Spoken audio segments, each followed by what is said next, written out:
마가복음 1장 1절입니다.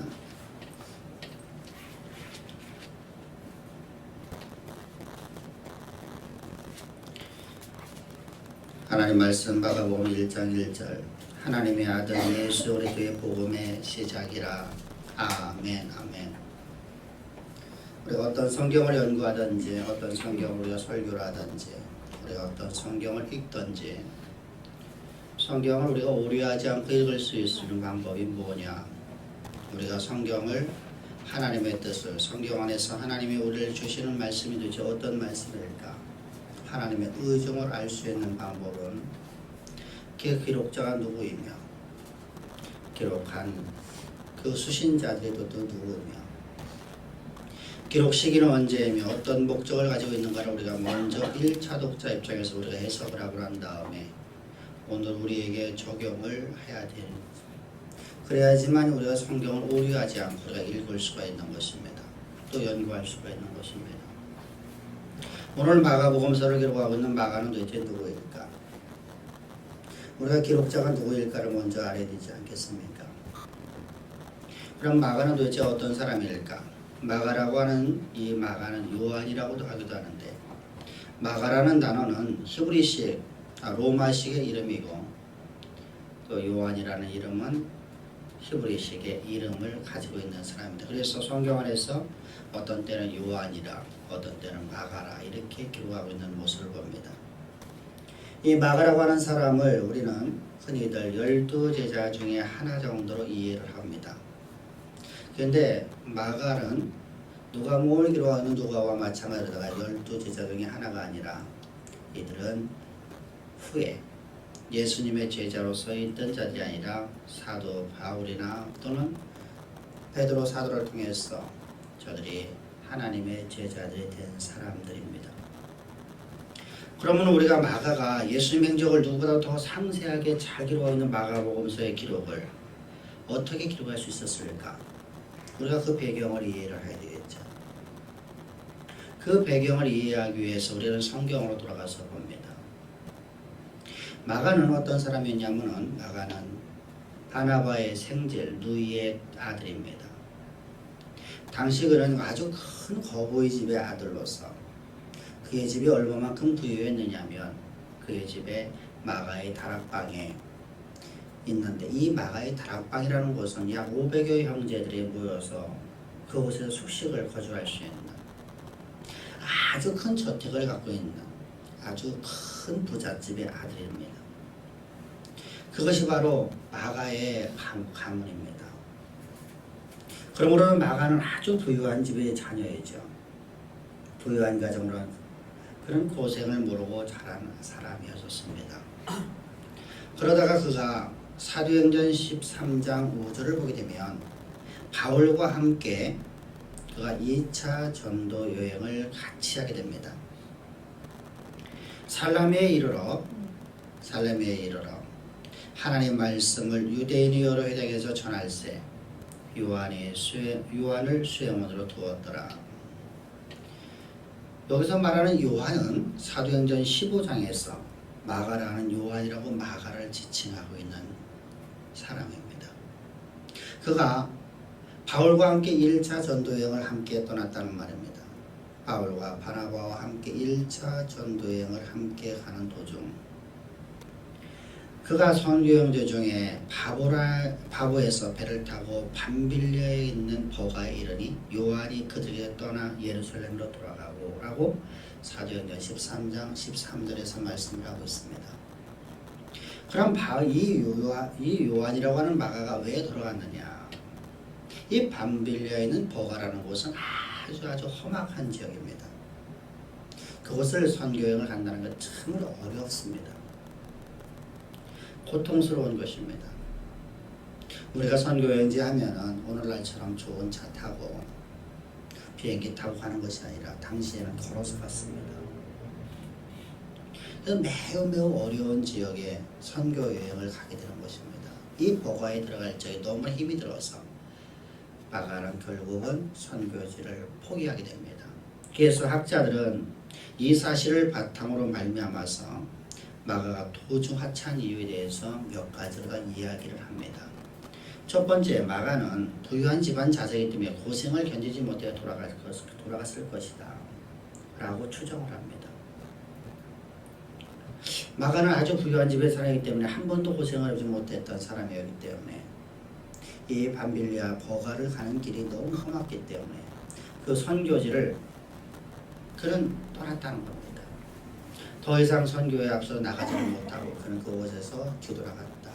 고생을 이기지 못해서. 우리가 선교를 떠날 적에 우리가 어떻게 꿈에 불러서 떠나는 사람들을 많이 봅니다. 선교를 가면은 교회에서 어떻게 합니까? 선교를 가는 사람들을 파송하기 위해서 예배를 드려주고 또 그들을 갖다 환영해주고 환대해주는 모습으로 이제 그들의 영웅처럼 선교지에서 떠나는 모습을 바라봅니다. 그래서 오늘날도 세계 각지락에서 나아가는 사람들이 있습니다. 그런데 그 사람들의 대다수가 선교지에서 실패를 맛봅니다. 왜 그렇습니까? 내가 생각했던 이상적인 그 선교지가 아니었기 때문입니다. 선교를 가면 그곳에서 부딪히는 여러 가지의 문화적 괴리, 또 그곳에서 오는 핍박, 또 그곳에서 오는 멸시, 그곳에서 가서 그곳에서 경제적 어려움, 이런 것들 때문에 많은 사람들이 선교를 또한 포기하는 것을 보게 됩니다. 이처럼 마가도 그랬을 것이다 라는 것이죠. 두 번째는 풍토병에 걸려서 돌아갔을 것이다 라고 이제 좋게 이야기하는 사람도 있습니다. 세 번째로는 바울의 일중심적인 사역, 다시 말하면 아주 강행군하는 하나님의 일하는 물불 가리지 않고 나가는 그러한 바울의 모습을 보면서 자기의 생각과 너무나 다르다. 그래서 그에 부딪혀서 바울의 사역과 부딪혀서 떠났다라고 추정하는 사람들도 있습니다. 그러나 대부분이 우리가 알고 있기는 부유한 집의 자세이기 때문에 그가 고생을 견디지 못해서 그가 다시 집으로 돌아갔다, 예루살렘으로 돌아갔다라고 우리가 추정하는 것을 우리가 보게 됩니다. 하여간 마가는 도중하차에 했고 뒤에 바울과 바나바가 대판 싸우게 됩니다. 바울과 바나바가 아주 큰 싸움을 하죠. 왜 싸움을 합니까? 바울은 마가를 절대로 데려갈 수 없다. 앞으로다가 어떤 사역에서도 함께할 수 없다라고 강경하게 이야기를 했고, 바나바는 그래도 자기의 생질이기 때문에 그래도 마가가 우리에게 필요한 사람이다. 근데 바울과 아주 크게 대립되었기 때문에 바울과 바나바가 이제 결국은 헤어지게 됩니다. 여기서 우리가 중요한 걸 보게 되죠. 여러분들 사실상 바나바라는 인생은 아주 바울의 인생에서 중요한 사람입니다. 나이도 더 많고 선배였었습니다. 뿐만 아니라 바울이라는 인생이 바울을 세상에 드러나게 된 것이 바로 바나바 때문에 그렇습니다. 안디옥에서 담임 목회라고 했던 바나바가 바울을 갖다가 그곳에 초청해서 그곳에 담임 목회자로다가 세워놓고 자신이 뒤로 물러났던 사람입니다. 바울의 사역 속에서 가장 큰 은인이었고 가장 큰 조력자였었습니다. 근데 그와 지금 전도 사역을 한 사람 때문에 그와 이렇게 결별을 선언하게 되는 것입니다. 바울이 여러분 아주 완고하게 바나바의 말을 거절함으로 인해서 결국은 갈라섰고, 그리고는 많은 날이 지났습니다. 1차 전도여행이 끝나고 2차 전도여행이 끝나고 3차 전도여행이 끝나는 10여 년이 지났습니다. 많은 날이 지나서 이제 바울이 노사도가 되어서 이제 죽음을 눈앞에 두고 있을 적에 디모데 서신을 통해서 디모데에게 이렇게 말합니다. 디모데후서 4장 9절부터 시작해서 11절을 보면 너는 어서 속히 내게 오라. 이것은 바로 디모데에게 너는 빨리 내게 오라. 이때 당시가 바울이 2차 로마 감옥에 갇혀서 이제 사형선고를 받을 때였습니다. 그의 죽음이 얼마 남지 않았던 것을 알고 있는 바울은 너는 내게 속히 오라. 디모데에게 말합니다.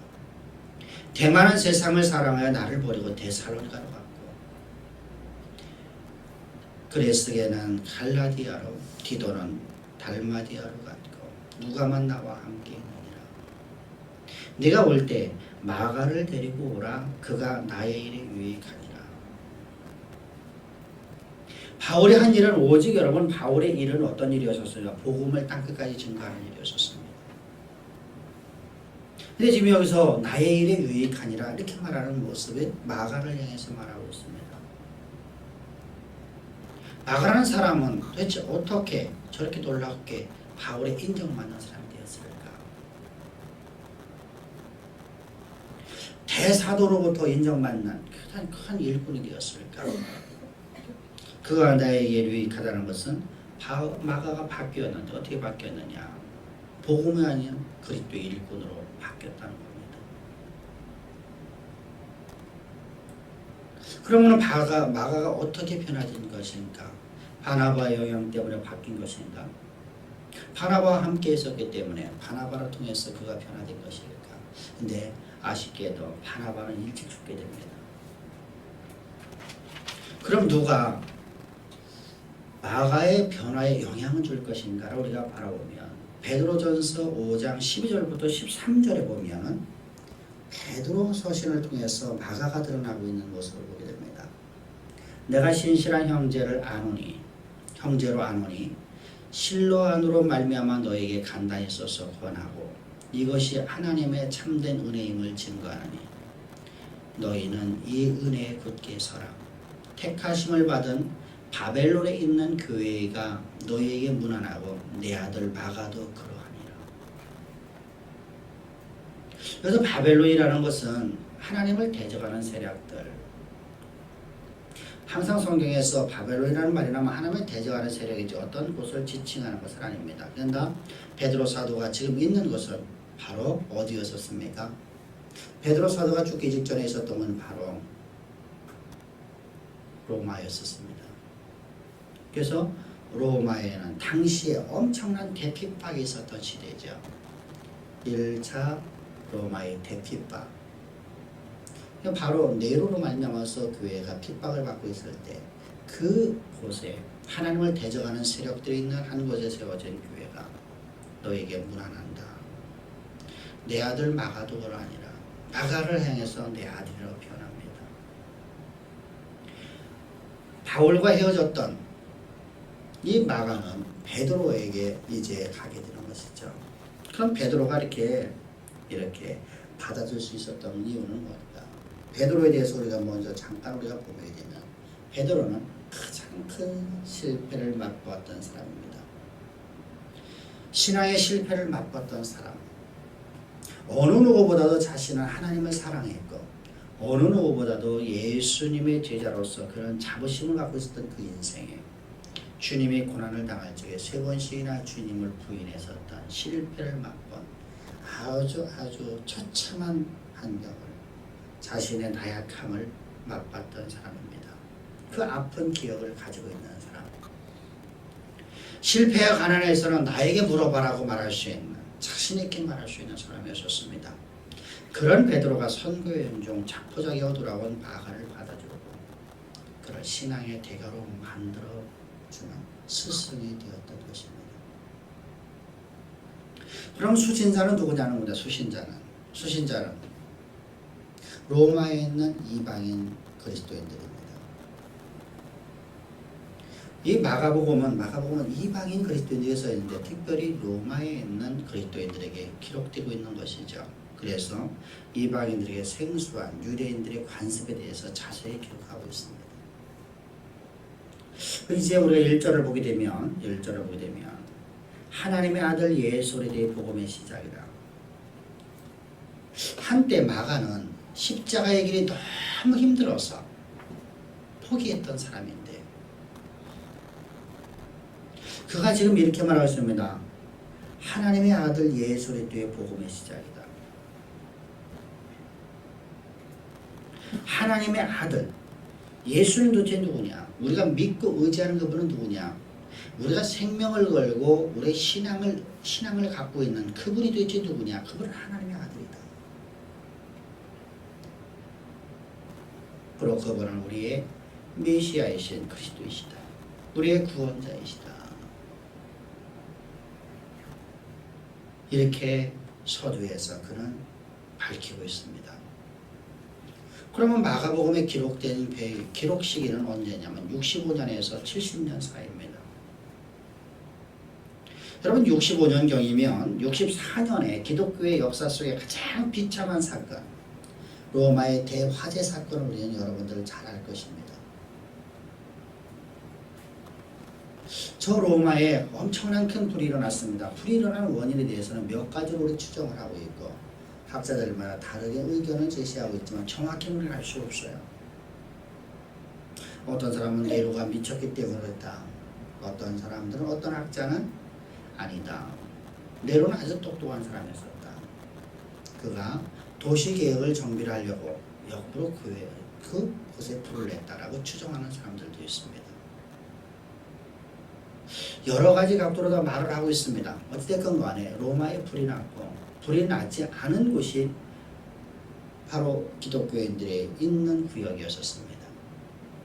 로마의 행정구역 속에서 기독교인들이 있는 행정구역은 불이 나지 않아서 이제 누군가를 희생양으로 잡아야 될 적이에요. 네로가 미쳐갖고 불을 냈던 행정구역을 도시를 갖다가 재정비하기 위해서 불을 냈던 어쨌든 누군가가 그에 대한 책임을 져야 됩니다. 그 책임을 누가 떠넘기냐면 바로 기독교인들에게 떠넘기는 것이죠. 봐봐라. 기독교인들이 살고 있는 구역은 불이 한 방울도 나지 않지 않느냐. 이걸 봐서 기독교인들이 바로 불을 냈다. 로마의 시에다가. 그래서 기독교인들을 핍박을 하기 시작합니다. 이 핍박은 어마어마한 핍박이었었죠. 기독교인들을 모두가 다 예수를 믿는 사람들을 모두가 다 잡아서 로마의 원형 경기장에 집어넣고 굶주린 사자를 풀어버립니다. 사자가 와서 굶주린 배를 채우기 위해서 사람들을 잡아먹습니다.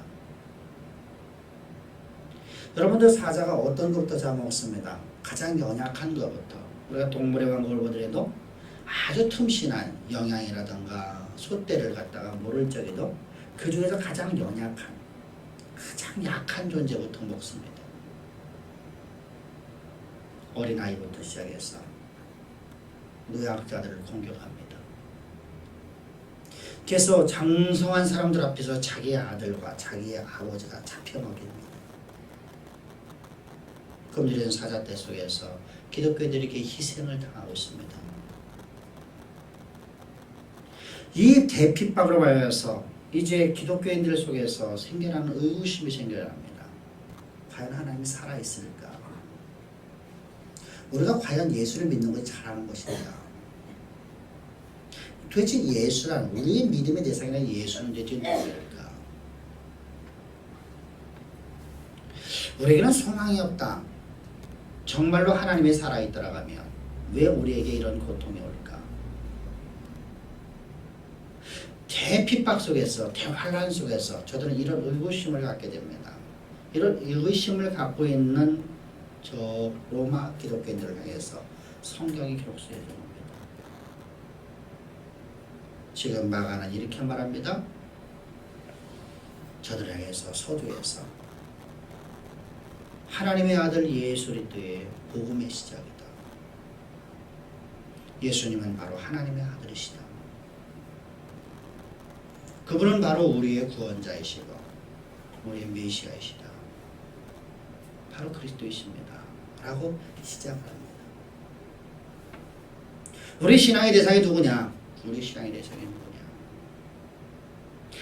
모든 소망을 잃어버린 저 백성들에게, 저 기독교인들에게 소망을 심어주는 메시지가 바로 마가복음입니다. 단순하게 예수님의 행적을 기록한 것이 아니라 소망을 잃어버린 핍박으로 말미암아서, 환난으로 말미암아서, 고통으로 말미암아서 사망이라는 죽음의 그림자 때문에 소망을 잃어버린 저들에게 이제 마가를 통해서 저들에게 소망의 메시지를 던져주는 우리의 믿음의 대상자가 누구냐? 그분은 바로 하나님의 아들이다. 바로 이런 기록 목적을 가지고서 이제 마가복음이 기록되는 것입니다. 그래서 1절에서 우리 다 같이 보겠습니다. 시작. 하나님의 아들 예수 그리스도의 복음의 시작이라. 우리가 어떤 환난과 핍박 속에서도 우리가 믿는 그 예수, 그분은 바로 하나님의 아들이시며 구약 성경에 예언되어 왔던, 수천 년 동안 예언되어 왔던 메시아, 우리의 구원자, 바로 곧 그리스도이시다 라고 선언하는 겁니다. 그러면서 이제 성경은 말씀합니다. 그 예수의 복음의 시작이다. 예수 그리스도에 속한 복음이 또는 예수 그리스도에 관한 복음이다. 이렇게 말하는 겁니다. 예수님은 하나님의 아들이시고 그분은 우리를 구원하려고 이 땅에 오신 성육신하신 메시아이시며 그분이 바로 그분 안에서 복음이 속해 있는 것이다. 복음이라는 것은 무엇입니까? 여러분, 우리가 세상 속에서의 성공이라는 것을 가지고 오늘날 교회가 번영신학을 만들어냈죠. 예수 믿으면 모든 봉사가 잘 돼요. 성경은 분명히 약속하고 있습니다. 없다는 말이 아닙니다. 그러나 예수 믿는다고 모든 시대 속에서 모든 사람들이 다 잘 되는 것이 아니었던 걸 우리는 볼 수 있습니다. 만약에 그렇다고 하면 인류 역사 속에서 가장 비참한 사람은 바로 바울과 베드로일 겁니다. 하나님을 가장 많이 사랑했던 그들, 하나님을 가장 사모했고 하나님을 가장 사랑했고 하나님의 일이라고 물불 가리지 않고 뛰어들었던 그들은 처참한 치유를 맞이하고 있지 않습니까? 그들의 삶 속에서 어떤 번영도 없지 않습니까? 없지 않습니까? 그들은 아무것도 가진 것이 없었습니다. 여러분, 이것이 우리가 잘못 이해지는 번영신학이라고 하는 것이죠. 예수 믿으면 모든 것이 잘 된다. 분명히 성경은 우리에게 약속하고 있습니다. 그러나 시대에 따라서 기독교인들이 큰 핍박을 받던 시대가 있었다는 것입니다.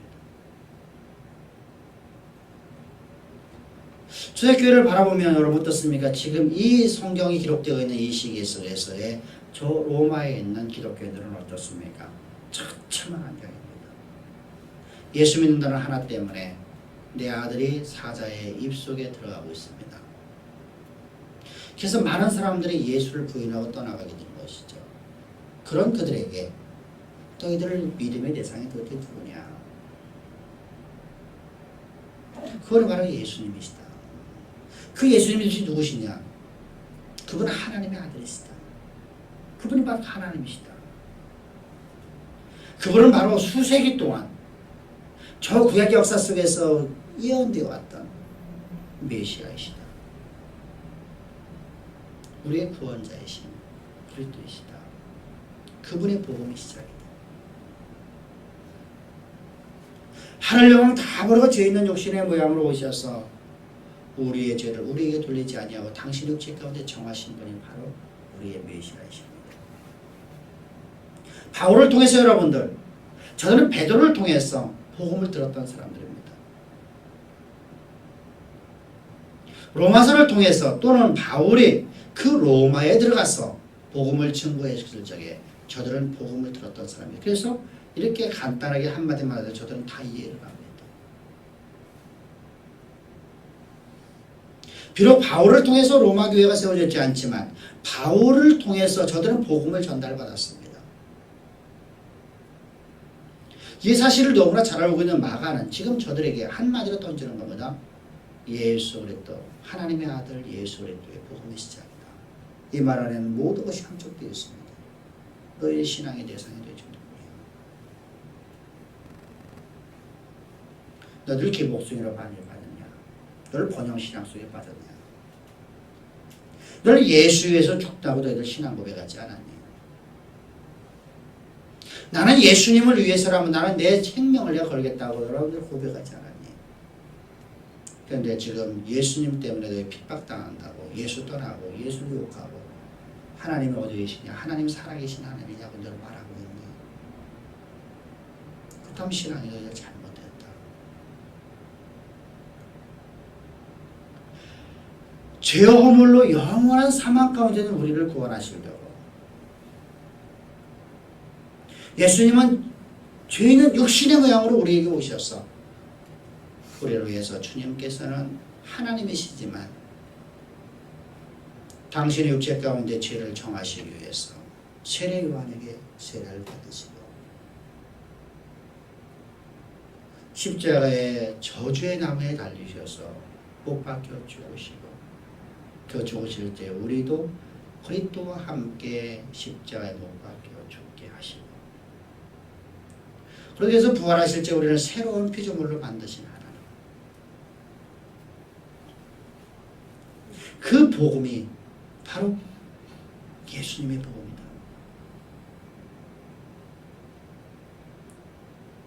여러분 단순하게 여러분이 말하고 있는 것 같지만 지금 마가는 아주 큰 의미를 부여하고 있는 것이죠.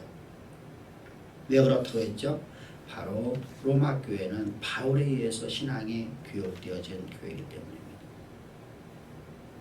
저들은 이 말 한마디에 다 이해를 합니다.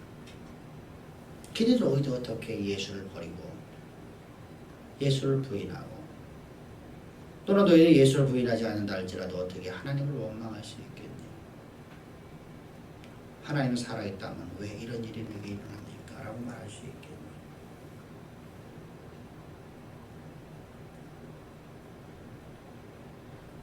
사랑하는 성도 여러분, 오늘 우리에게 적용을 해봅니다. 우리 삶 속에서 여러분들 내가 예수를 잘 믿고 하나님을 위해서 내 생명을 던지겠다고 신앙 고백하며 우리가 신앙 속에서 열심히 내가 교회에서 하나님의 봉사 헌신했는데 내게 다가온 것은 환난과 어려움입니다.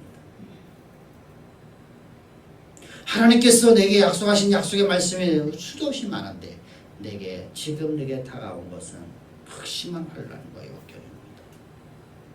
질병으로 말미암아서는 역경, 사업으로 말미암은 역경, 자녀로 말미암은 역경. 여러분 역경이 내게 다가왔을 때 우리는 어떡합니까? 저 1세대, 저 로마 기독교들처럼 하나님 어디 있습니까? 하나님 과연 살아있습니까? 하나님 살아있다면 왜 내게 이런 고난을 주십니까? 라고 우리는 원망하고 있지 않습니까? 또는 예수를 떠나는 자들은 없습니까? 이때 주님께서는 말씀하십니다. 얘야. 하나님의 아들 예수 그리스도 복음의 시작이다. 내가 믿음의 대상이 도대체 어떤 분인 줄 아니? 그분이 바로 살아계신 하나님의 아들이시다. 너를 위해서 하늘과 다 바로 죄 있는 육신의 모양으로 오셔서 주님의 십자가에서 못 박혀 죽기까지 너를 사랑하신 하나님 아니니. 그분은 하나님이시기 때문에 절대로 죽으실 수 없는 그분이 너 때문에 다른 도구가 아니라 바로 너 때문에 십자가에서 저주의 나무에 달리셔서 십자가에 죽으신 하나님 아니니. 죽으셨을 뿐만 아니라 주님은 너 때문에 죽으셨다가 사흘 만에 무덤에서 일어나셨고 그리고 너에게 하나님의 영을 부어주시고 살아계신 하나님의 영으로 말해서 너를 거듭나게 하시고 살아계신 하나님이 너를 지배하여 너를 이끌어갈 수 있도록 모든 능력과 권세를 내게 부어주시고 네가 신앙에서 승리할 수 있도록 하나님께서 네게 모든 걸 알려주시고 그러한 하나님의 영, 진리의 영, 생명의 영을 내게 부어주시고 하늘로 승천하셔서 하나님 보좌 우편에 앉아 계신 하나님 아니니. 우리 삶 속에서 어떤 환경과 어떤 조건이 있더라도 그러므로 우리는 하나님 앞에 감사할 수 있는 겁니다. 그래서 베드로 사도는 여러분, 베드로 사도가 여러분들 저 로마의 대핍박이 시작되는 시점에서 베드로 서신서가 써지는 거예요. 64년에 이제 대기독교의 핍박이 오는 것을 눈으로 보면서 베드로 서신을 쓰고 있어요. 베드로 서신에서 동일하게 말을 하죠. 결국은 영혼의 구원 아니니. 너희들이 이 땅에 있는 모든 걸 다 소유했다. 그걸 다 잃어버렸다. 그것이 너희의 복의 개념이 되는 것이 아니라 진정한 복이 뭐니? 너희 영혼 구원 아니니. 너를 번영신학에 빠지지 말아라. 기복신학에 빠지지 말라. 그런 말입니다. 여러분, 하나님 말씀 우리 가운데 안 이루어진다는 말이 아니에요. 그러나 인내함을 기다려라. 하나님께서 우리에게 약속하셔서 우리를 통해서 이루신다는 약속의 말씀이 안 이루시는 것은 아닙니다. 그러나 지금 내게 아무것도 없다 할지라도 너는 영혼 구원 받았지 않니? 내 삶 속에 지금 현재 힘들고 고통스럽다고. 그래, 너 영혼 구원 받았지 않니? 내 영혼이 잘된 것 같이 네가 범사가 잘 될 수밖에 없지 않겠니? 네가 강건할 수밖에 없지 않겠니? 그 소망의 메시지를 던져주는 것이 바로 베드로서신이고, 그 소망의 메시지를 던져주는 것이 요한이서이고, 그 소망의 메시지를 던져주는 것이 바로 마가복음입니다. 오늘 예배드리는 사랑하는 주양의 성도 여러분, 우리 삶 속에 지금 어떤 현란과 역경이 있다 할지라도 사업이 어렵고 힘들고 고통스럽고 자녀의 문제이건 직장의 문제이건 가정에서의 환란이든 그 어떤 환란 앞에서도 여러분들 오히려 하나님 앞에 감사할 수 있기를 주의 축복합니다. 왜? 나를 구원하신 하나님, 그분이 나와 함께 하시기 때문입니다. 나를 위해 산을 이건 다 버리고 이 땅에 죄 있는 육신의 모양으로 오셔서 나를 위해서 십자가에 못 박혀 죽기까지 나를 사랑하신 그 하나님, 그분이 나와 함께 하시기 때문입니다. 그분이 나를 얼마만큼 사랑하셨기를 하나님이신 그분께서 자신의 육체를 흠있게 만드시기 위해서 나를 위해서 세례받으시고 세례받을 때 나를 당신의 품에 안으셔서 십자가에서 못 박혀 죽으시기까지 나를 사랑하신 하나님, 그 은혜를 여러분 잊지 말라는 겁니다. 그리고 인내하라는 겁니다. 믿음의 인내. 그래서 바울을 통해서도 로마서에서 믿음은 인내라고 합니다. 인내. 믿음은 인내. 로마서 4장에서 아브라함의 믿음의 인내를 통해서 그가 하나님을 온전히 믿었다는 겁니다. 그것이 바로 믿음이었습니다.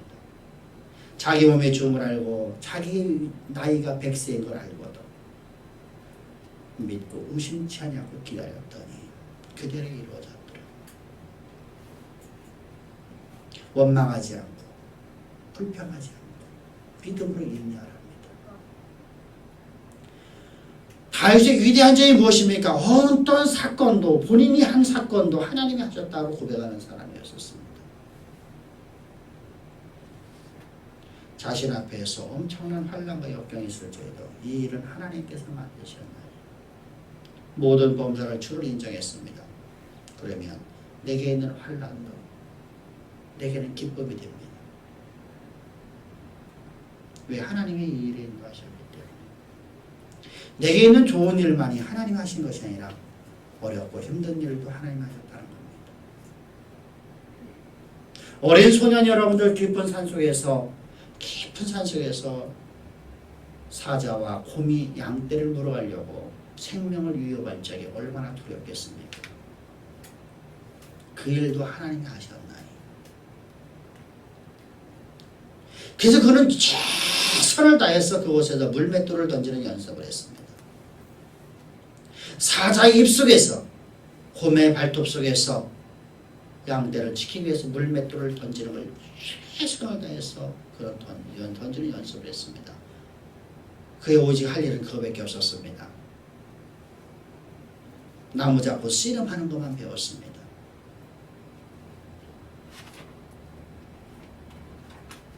그래서 사자의 입에서 곰의 발톱에서 양떼를 건져내는 일을 했습니다. 그 일도 하나님이 하셨답니다.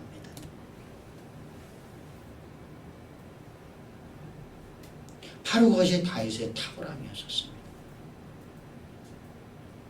인내함으로 기다립시다.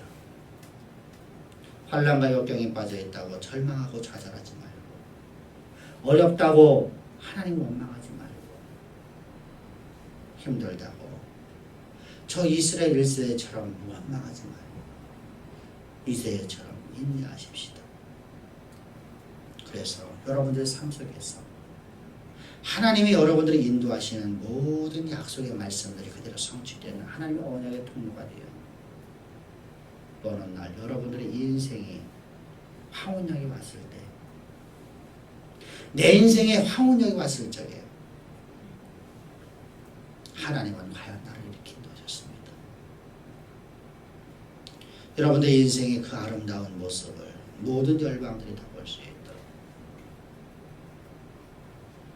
그 길을 걸어가는 가장 아름답고 복된 우리 주양교회 성도들 되기를 주여 축복합니다. 기도드리겠습니다. 좋으신 아버지 하나님, 감사와 찬양과 영광을 주께 돌립니다. 우리를 이처럼 사랑하사 오늘도 주님 마가복음 1장 1절의 말씀을 통해서